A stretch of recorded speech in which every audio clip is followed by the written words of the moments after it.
possa te ensinar. Amém? Amém. Eu quero ler o primeiro Salmos, e nesse Salmo está introduzido aí o verso base da minha mensagem. Então me acompanhe, por favor, Salmos capítulo 1, verso 1 ao verso 6. O capítulo 1 fala assim: bem-aventurado é aquele que não anda no conselho dos ímpios, nem se detém no caminho dos pecadores, nem se assenta na roda dos escarnecedores. Pelo contrário, o seu prazer está na lei do Senhor, e na sua lei medita de dia e de noite. Ele é como uma árvore plantada junto a uma corrente de águas, que no devido tempo dá o seu fruto, e cujas folhagens não murcham, e tudo o que ele faz será bem sucedido. Os ímpios não são assim, são porém como a palha que o vento dispersa. Por isso os ímpios não prevalecerão no juízo, nem os pecadores na congregação dos justos. Agora o verso 6, o verso base: pois o Senhor conhece o caminho dos justos, mas o caminho dos ímpios perecerá. E eu quero falar nessa manhã sobre o excelente caminho do justo. Introdução: o caminho fala de uma conduta que nos leva a um destino. Por isso é necessário conhecer o caminho para poder chegar ao destino planejado. A Bíblia faz uma comparação entre o caminho do justo e o caminho do ímpio. Os dois são diferentes, tanto na prática como no resultado. Malaquias 3:17: eles serão a minha propriedade peculiar, naquele dia que prepararei, diz o Senhor dos Exércitos. Eu os pouparei como o homem poupa seu filho que o serve.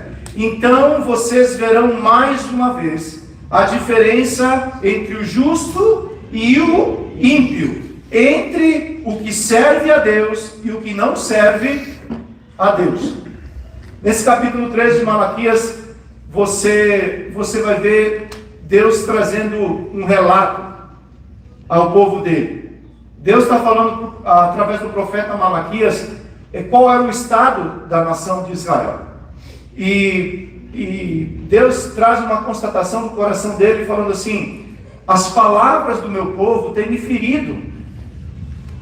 A maneira que eles têm falado a meu respeito, isso tem deixado o meu coração triste. Porque o meu povo diz assim: o que vale servir ao Senhor? Qual que é o privilégio, qual que é a recompensa que eu tenho de obedecer a palavra de Deus?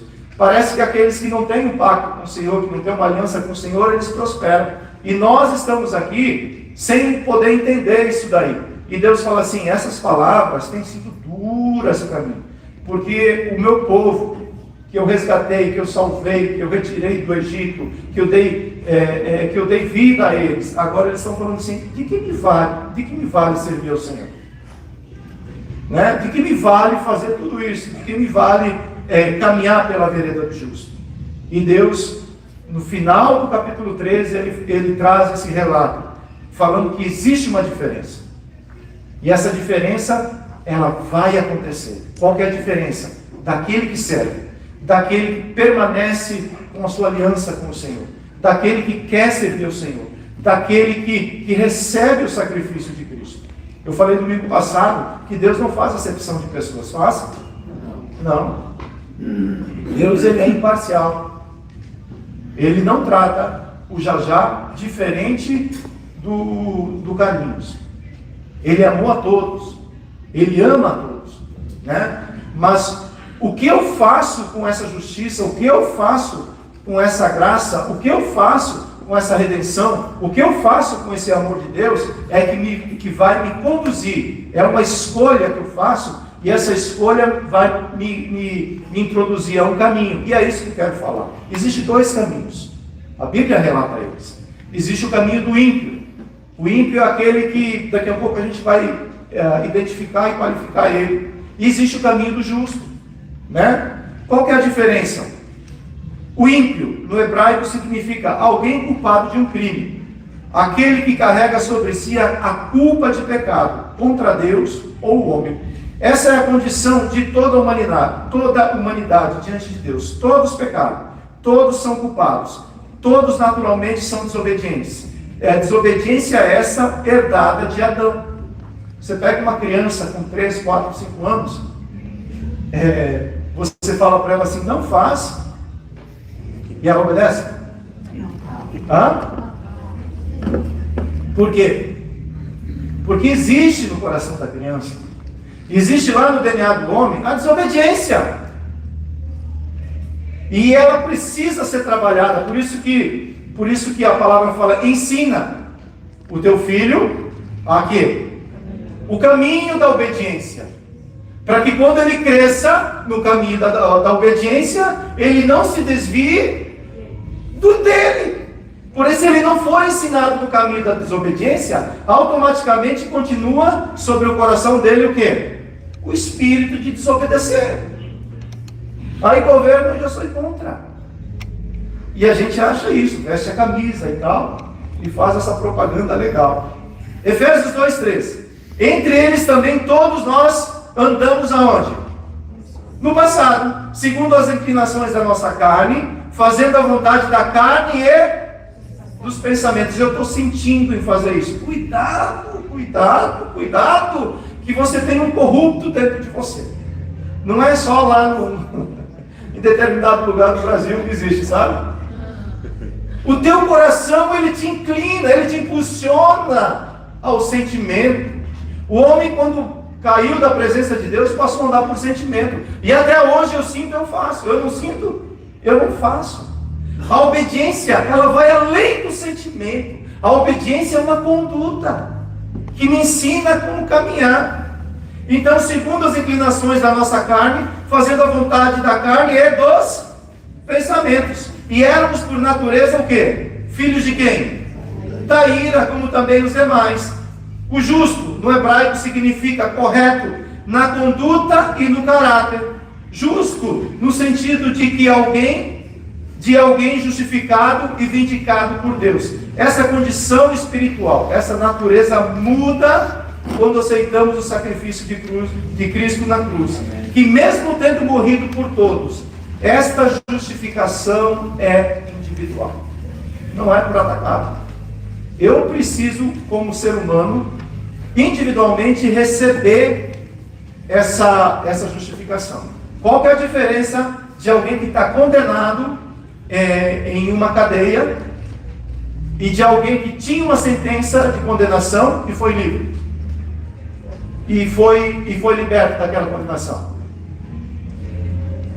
Simplesmente porque aquela condenação que ele estava cumprindo a pena foi perdoada. Hoje ele é livre porque ele foi perdoado daquela culpa, ele foi perdoado daquele ato que ele cometeu. Assim Deus trabalha conosco. Por que eu sou justo? Não porque eu sou melhor do que ninguém, mas é porque Cristo perdoou a minha condenação. E hoje eu sou livre quando eu aceito o sacrifício de Cristo. E por isso sou justo diante do Senhor. E esse justo, a partir desse momento, existe um caminho para ele trilhar. Não é só a salvação. Deus também quer ser o teu Senhor. Por que Ele quer ser o teu Senhor? Porque Ele tem vida plena para te dar. Somente em Cristo é que eu encontro a vida plena. Romanos 3:24. Sendo justificados como? Como que você foi justificado? Gratuitamente por mediante a redenção que há em Cristo Jesus. A redenção, a graça, a favor de Deus. Para todos aqueles que recebem o sacrifício de Cristo. Esses que recebem o sacrifício de Cristo deixam de andar debaixo de condenação e passam a andar justificados por quem? Por Deus. Porque toda vez que eu peco, Deus é justo. O meu pecado deveria ser tratado, não deveria ser assim?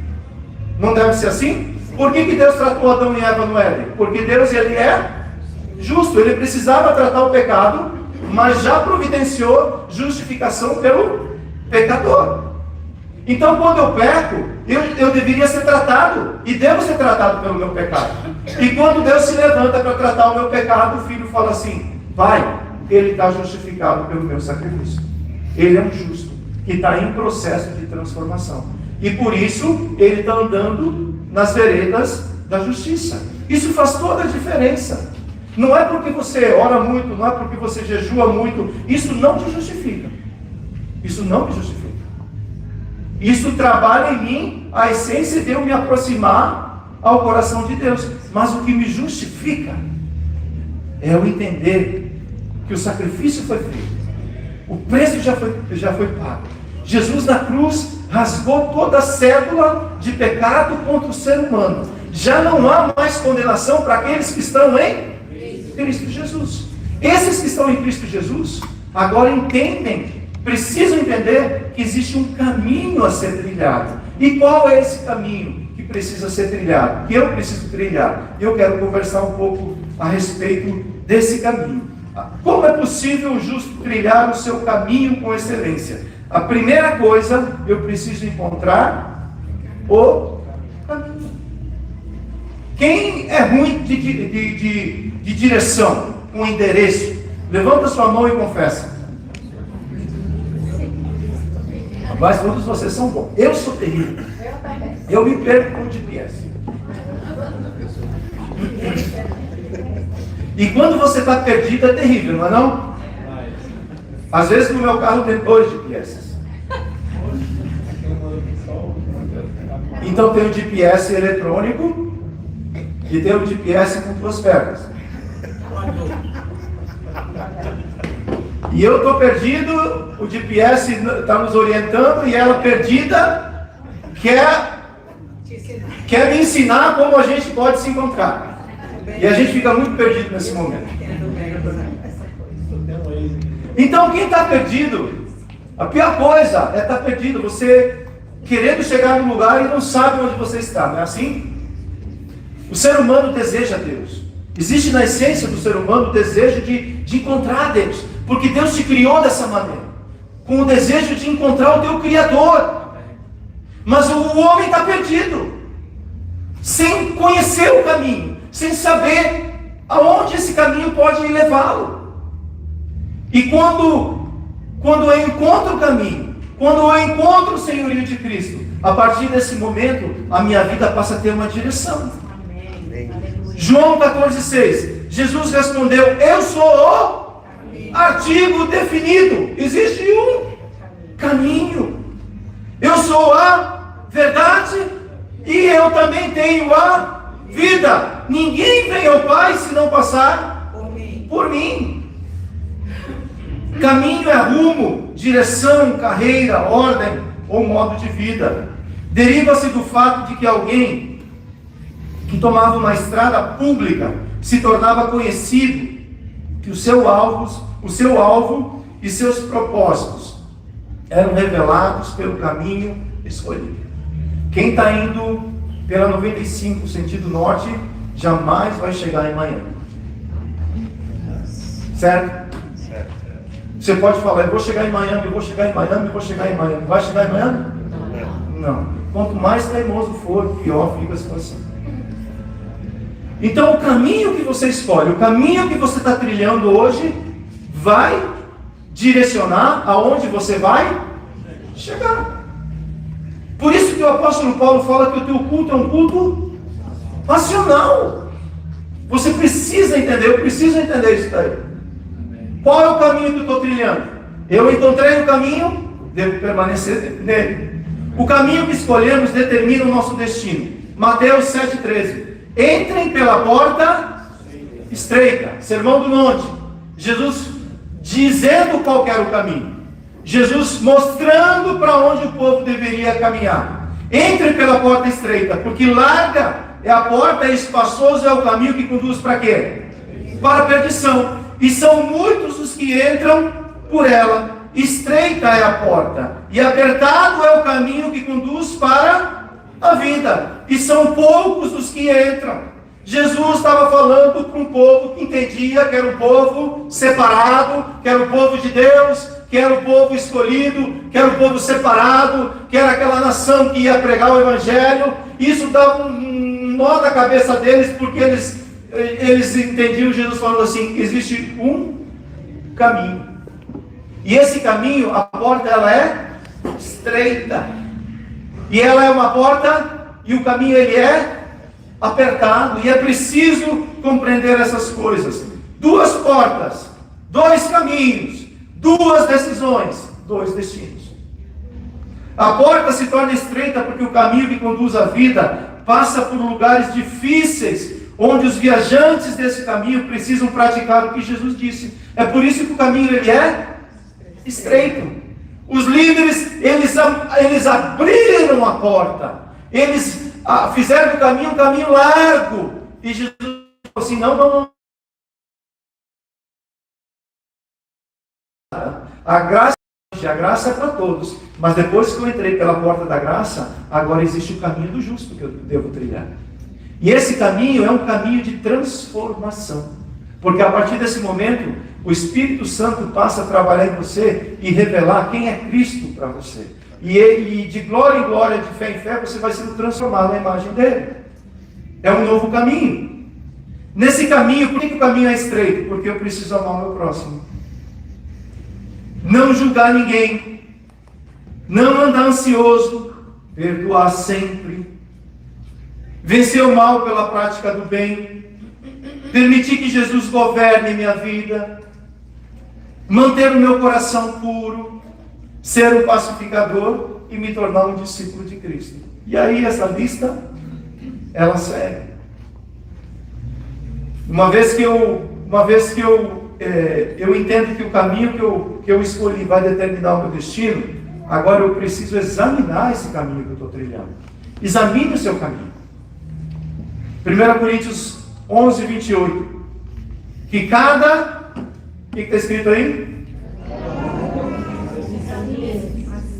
Que cada um examine a si mesmo. E assim coma do pão e beba do cálice. A autoanálise deve ser feita por quem? Por mim mesmo. Eu preciso compreender isso daí. Tudo começa com uma sincera autoanálise da minha vida. O filho pródigo, depois de analisar que a sua vida chegou em um lugar difícil, chegou em um lugar complicado, terrível, mas o que levou ele àquela condição? O caminho que ele estava na casa do pai. Ele tinha todo o suprimento na casa do pai. E ele falou assim, eu vou escolher um outro caminho. E esse outro caminho, todo caminho vai te conduzir a um lugar. E esse outro caminho que ele tomou, a decisão dele seguir outro caminho, levou a ele a um lugar complicado. E ele faz uma autoanálise das decisões que ele tomou e entendeu que o único culpado dele ter chegado onde ele chegou era quem? Examine-se o homem a si mesmo. E depois de analisar, depois de entender o que ele faz, se arrepende de ter tomado as más decisões que tomou e fala assim, vou voltar. Vou voltar para a casa do meu pai, porque lá tem toda a provisão. Lá eu sou filho. Na casa do pai eu sou filho. Porque somente o Senhor, através do Espírito Santo, pode endireitar os caminhos tortos que eu muitas vezes crio na minha vida. Provérbios 3:5. Confie no Senhor de todo o seu coração e não se apoie. Em outras traduções, ou em outra tradução fala, não se estribes, ou não coloque o teu equilíbrio. Quem sabe o que é um estribo? O que é, Cid, um estribo? Estribo. Você apoiar o pé no cavalo? De cavalo. É onde quem vai subir no cavalo tem que apoiar nele para subir. Quem está lá em cima recebe equilíbrio para poder andar no cavalo. E quem vai descer, se apoia nele para descer. Alguns anos atrás a gente foi ao Brasil e nós estávamos num local que o pessoal oferecia passeio de cavalo. E lá vou eu, menino criado em cidade grande.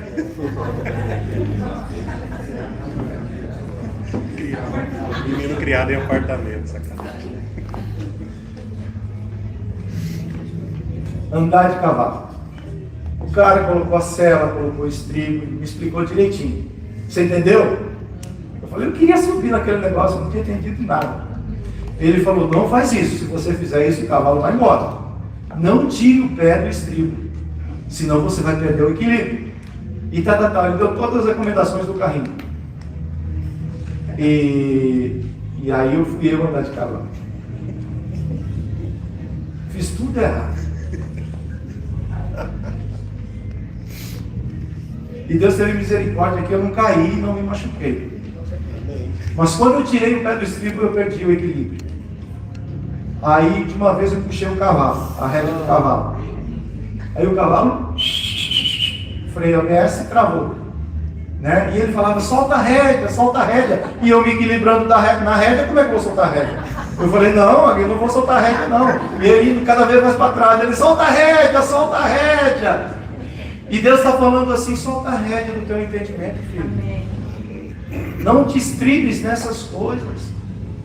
Porque o teu entendimento é limitado, o meu entendimento é limitado. Reconheça o Senhor em todos os seus caminhos. Ele endireitará as suas veredas. A confiança vai além de uma simples afirmação verbal. Confiar no Senhor está ligado a temer de todo o seu coração. Não se apoie em um entendimento limitado, mas reconhecendo que somente o Senhor pode endireitar a minha conduta moral e espiritual. Salmos 32, 8. O Senhor Deus me disse, eu lhe ensinarei o caminho por onde você deve ir. Eu vou guiá-lo e orientá-lo. Quem que conhece o caminho da sua vida? Quem que conhece o caminho da minha vida? O teu Criador, o Deus onisciente. Muitas vezes nós criamos caminhos paralelos e achamos que esses caminhos são os caminhos de Deus.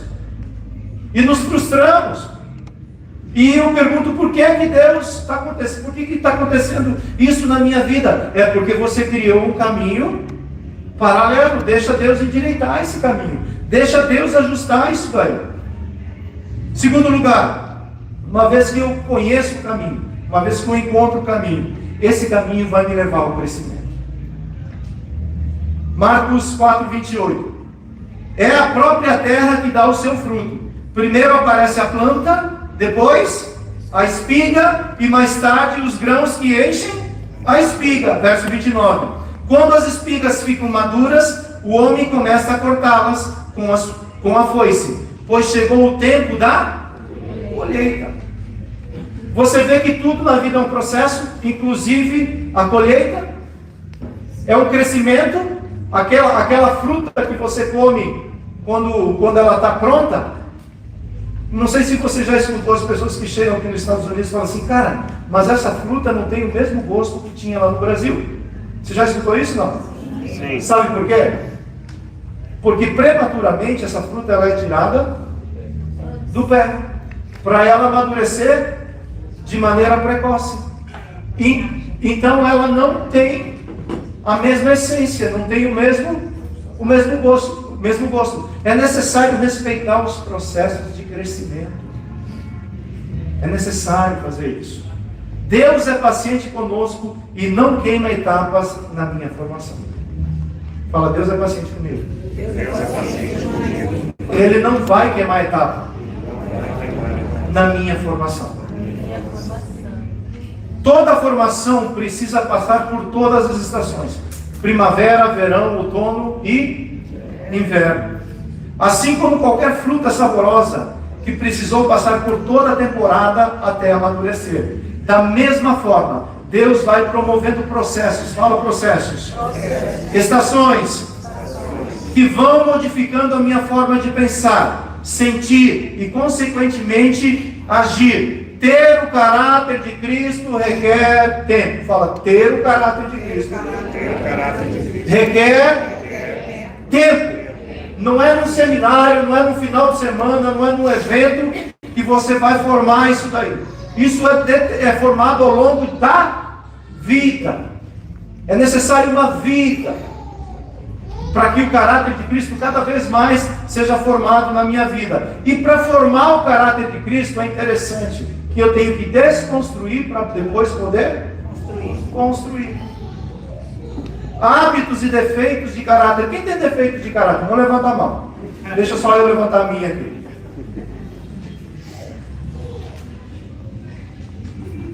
Hábitos e defeitos de caráter levaram anos para se desenvolver.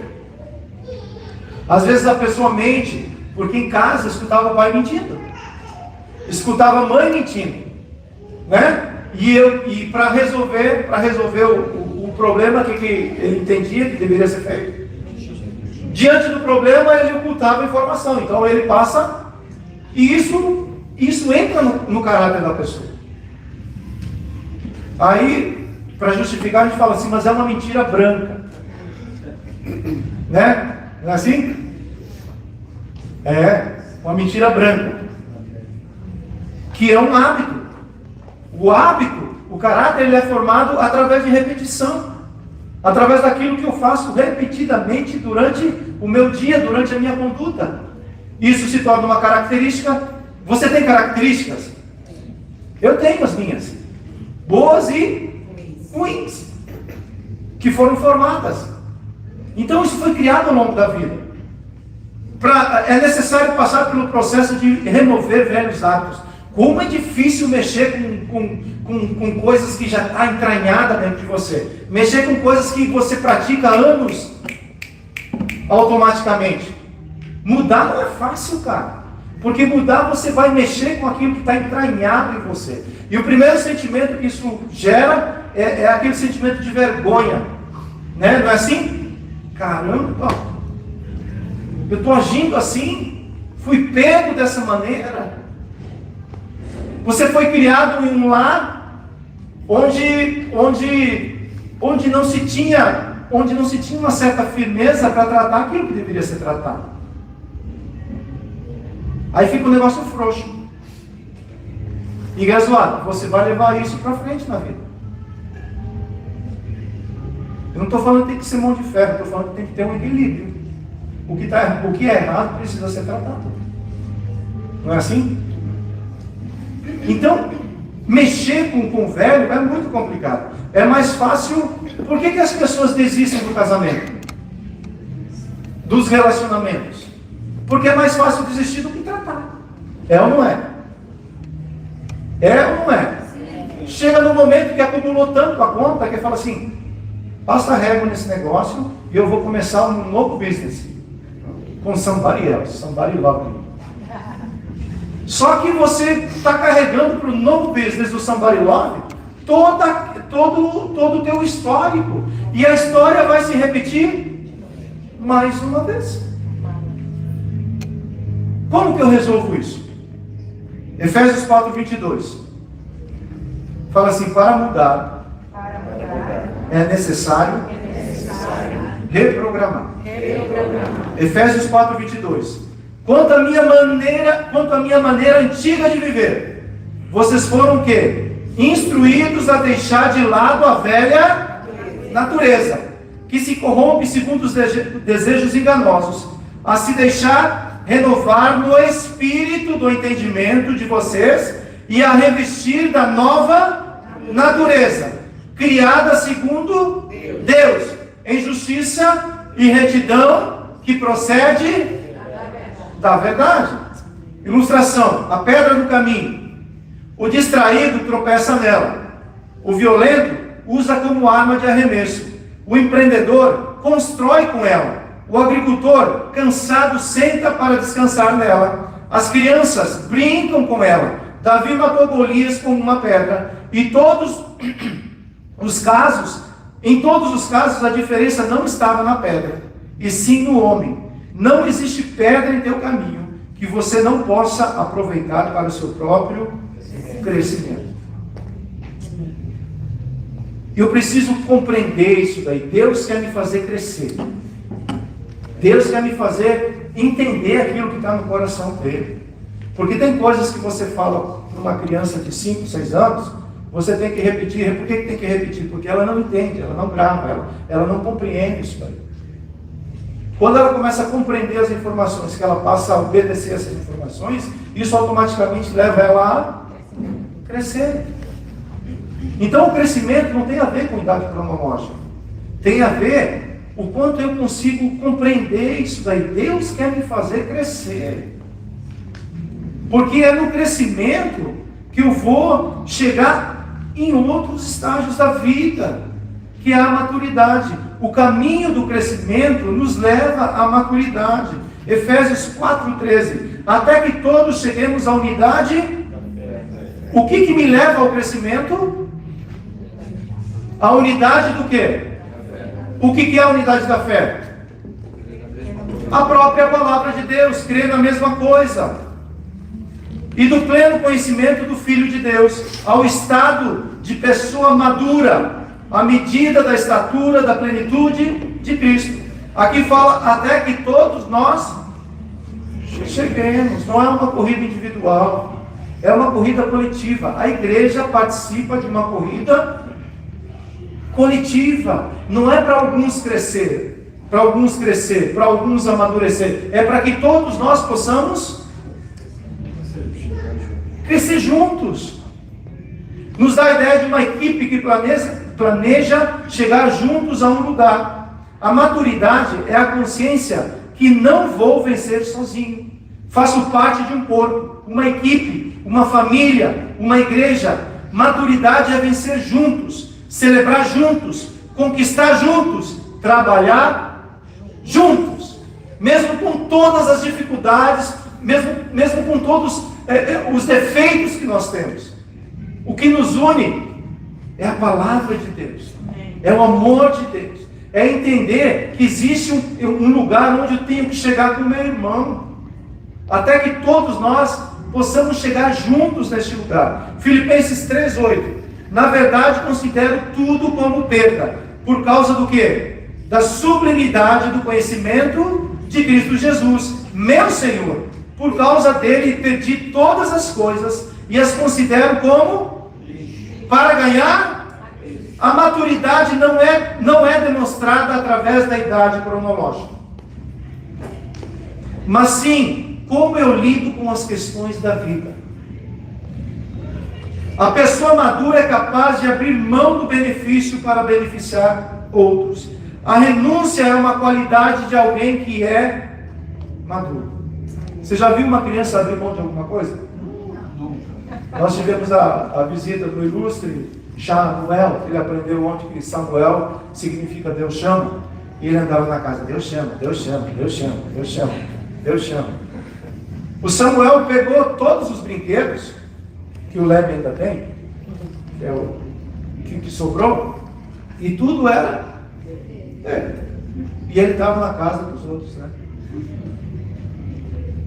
Porque a criança quer tudo, meu bem-estar, minha bênção, o que me faz bem. Eu me sinto bem, eu estou junto. Eu não me sinto bem, é porque eu quero tudo.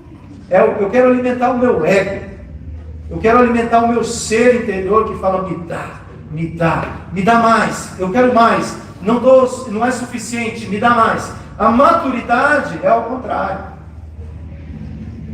Para mim, o maior exemplo que pode significar isso está em Filipenses capítulo 2, verso 5, que fala assim: a atitude de vocês deve ser semelhante àquela que nos foi mostrada por Cristo, que embora sendo Deus, não exigiu nem se apegou aos seus direitos como Deus, mas esvaziou-se a si mesmo, vindo a ser servo e tornando-se semelhante aos homens. Tende em você o mesmo pensar, a mesma característica que, se eu tiver que abrir mão para beneficiar o outro, eu vou fazer. É fácil isso? É fácil, Aninha? Por isso que é necessário passar pelo processo da caminhada, é necessário crescer, é necessário amadurecer. Porque na estação que você está maduro, é a estação onde você entende que nada é seu. Na semana o pai do Alan me ligou e falou assim: em nome de Deus, você pode mandar a série de mensagens bem-aventurado? Eu falei, claro, me dá meia hora que eu envio. Ele falou assim: não tem problema? Eu falei, eu tenho problema? Nada é meu. Nada é meu, isso não é meu. Isso é para servir a igreja, para servir o reino. que Deus abençoe. Se tiver alguma coisa de proveito, use para a glória de Deus.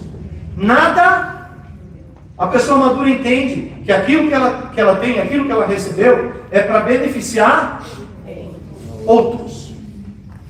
A unção, o dom, a graça, a sabedoria. Salomão começou bem. Ele pediu, me dá maturidade para que eu possa governar o teu povo. Ele começou bem. E aquilo que ele recebia, ele dava. Ele recebia e dava. Chegou o momento que Salomão falou assim, eu vou começar a fazer as coisas para mim agora. Vou começar a cuidar. Vou começar a cuidar de mim. E aí é onde ele se perdeu. Quando você quer, quando você deseja, não estou falando que você não deve cuidar de você. Você deve cuidar de você. Mas cuidado com isso, porque tem uma linha muito fina. Aquele que recebe, aquele que, quanto mais você dá, mais você acaba recebendo. Porque Deus, Ele é justo. Quem empresta ao pobre dá a Deus. Diz a palavra de Deus. E Deus, Ele é justo. E rico também. Muito rico. E a maturidade me leva a reconhecer que o único que deve brilhar nessa história é Jesus. Amém. Último ponto. O alvo é deixar Cristo brilhar através de você. Eu coloquei uma tradução aqui, mas depois me arrependi. Eu entendo que a tradução mais correta é: necessário é que Cristo, que Ele cresça e que eu diminua. Necessário, João fala, é necessário que Ele cresça, para que eu, se Ele não crescer, quem que é o big boy? Eu. E Jesus é um servo, é alguém que está aí para poder me ajudar nas minhas dificuldades. João fala assim, é necessário que o rei cresça. A maturidade fala assim, que ele cresça, que ele apareça, que o noivo receba a honra, que o noivo receba a glória, e o amigo do noivo simplesmente se alegra, porque as pessoas estão reconhecendo quem é o noivo. E na tradução que eu coloquei aqui fala assim, ele deve tornar-se cada vez, e eu devo diminuir cada vez mais. Sabe de onde nascem os conflitos que existem entre nós? É quando eu quero prevalecer. Eu quero prevalecer naquilo que eu entendo diante do meu próximo. Eu não quero abrir mão de nada. Que eu cresça e que ele reconheça que eu estou certo. Conflitos. E a gente sofre com essas coisas. Porque muitas vezes nós não queremos abrir mão. E queremos ter paz. Se você abrir mão, muitas vezes você não vai. Eu costumo dizer que é mais fácil ser feliz do que ter razão. Isso foi libertador na minha vida. Pelo menos lá em casa. Você está certo, dele. É isso mesmo. Porque senão... Rapaz, eu acho que todo mundo fez um curso de advocacia nesses últimos dias. Porque o povo sabe se defender, não? Todo mundo tem uma argumentação e apresenta de uma maneira, desenvolve o caso, apresenta as provas e fala, você está condenado por 5 anos. E eu vou te levar ao gemado. Como é que a luz de Cristo vai brilhar dessa maneira? Eu não quero abrir mão de nada, eu quero o meu direito, quero que a minha justiça seja estabelecida, aplicada, que todos sejam condenados, eu exaltado, para que a igreja se reconheça, né, que eu faço o papel de Deus. E sabe quando a luz de Cristo vai brilhar dessa maneira? Nunca. Não vai brilhar. 2 Pedro 1,9. Assim temos mais confiança ainda na mensagem anunciada pelos profetas. Vocês fazem bem em prestar atenção no quê? Nessa mensagem.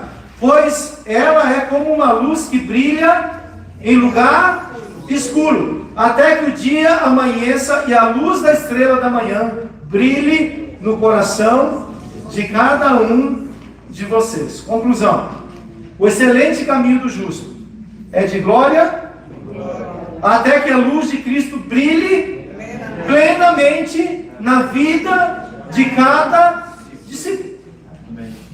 Depois do primeiro sermão do Pentecostes, as pessoas olhavam para Pedro e falavam assim: você não é mais a mesma pessoa. Você, é óbvio, é fato que você está andando com Deus. Você entende o que eu estou falando? Quando um familiar fala para você: o seu comportamento está mudado. Você não é mais aquela pessoa que eu conhecia. Não tem glória nenhuma em você.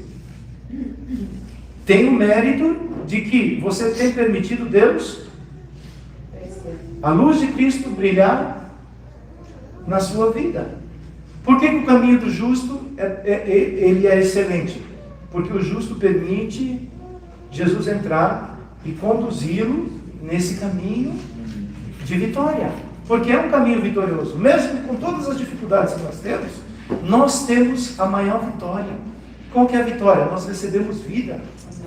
A pessoa que está enferma, o que mais ela quer é curar a enfermidade dela, não é assim? Porque ela quer viver. Todos nós queremos viver. E Deus nos deu vida eterna. Essa é a maior vitória. Essa é a maior vitória que o ser humano recebeu. Deixe que essa luz de Cristo que está no seu coração brilhe por onde você passar. Seja na escola, seja no trabalho, seja na tua casa, seja onde for.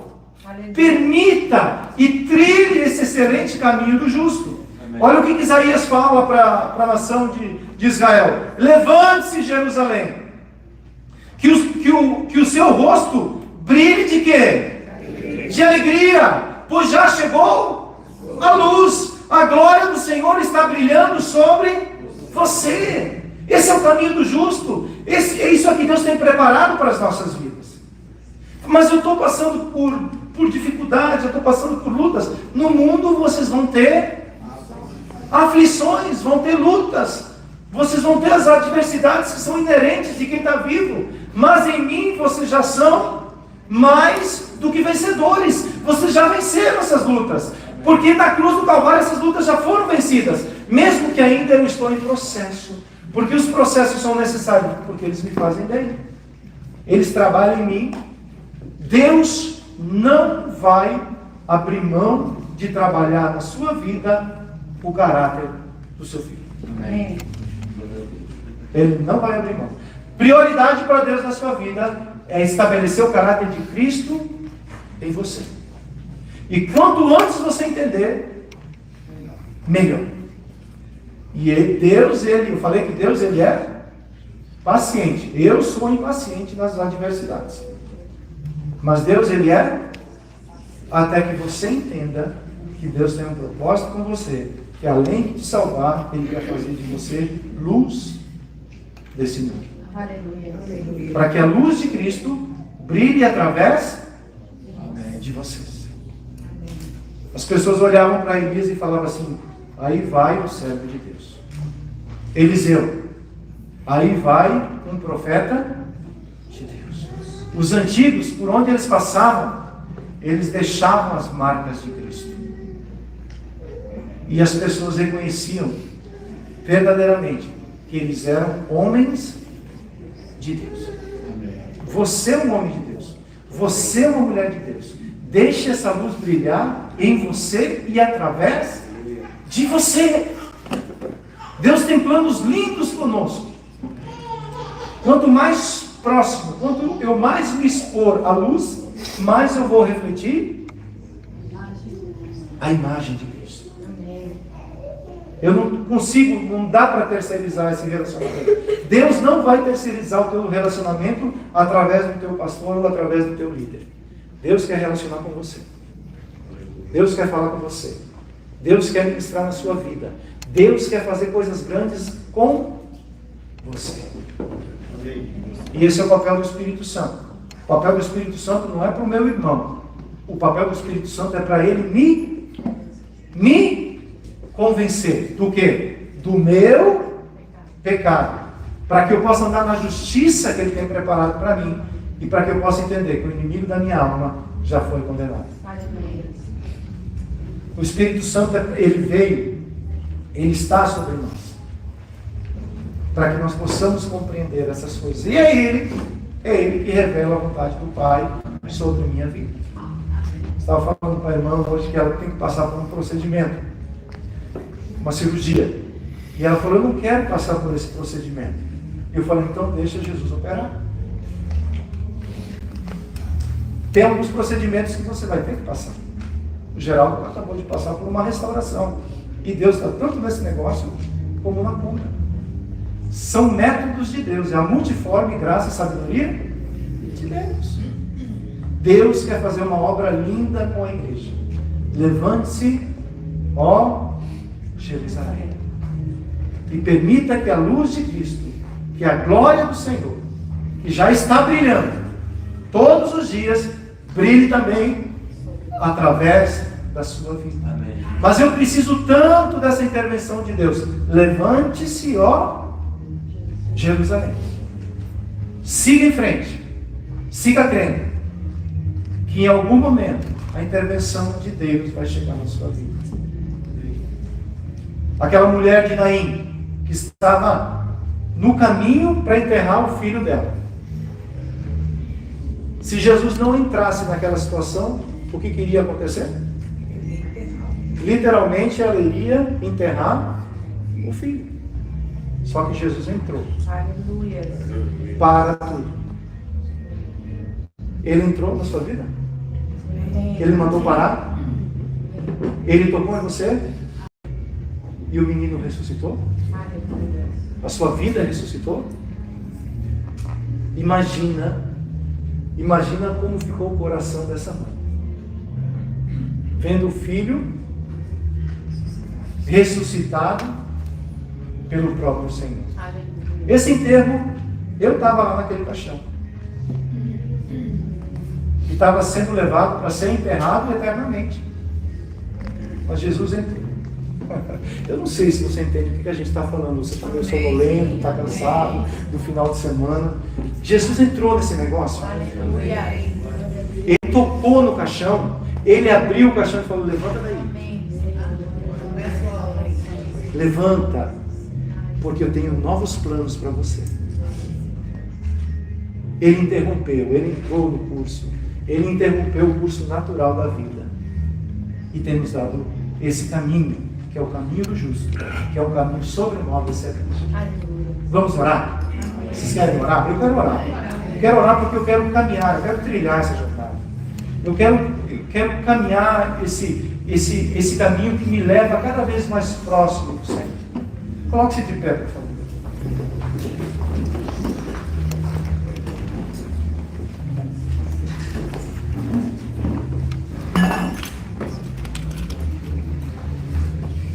Nós falamos aqui, os meninos do louvor não precisam vir para cá não, que a gente vai orar e Deus vai orar através da sua oração. Nós falamos aqui que é necessário que o justo ele examine o seu próprio caminho. Faça uma autoanálise de você mesmo. Por que você está agindo dessa maneira? Por que você chegou nesse lugar? Quero dizer que o único culpado nessa história sou eu mesmo. Não foi o que as pessoas fizeram, mas foi o que eu fiz com aquilo que os outros fizeram. Eu não sou, e eu sozinho não consigo sair desse lugar. Eu preciso de um resgatador. Eu preciso que Jesus entre, possa intervir na minha situação como fez na história da mulher de Naim. Você precisa de uma intervenção de Deus na sua vida? Você precisa que Jesus te pegue pela mão e tire você de um caminho e conduza você para um outro caminho? Ou talvez você pode falar assim, eu já estou no caminho, glória a Deus.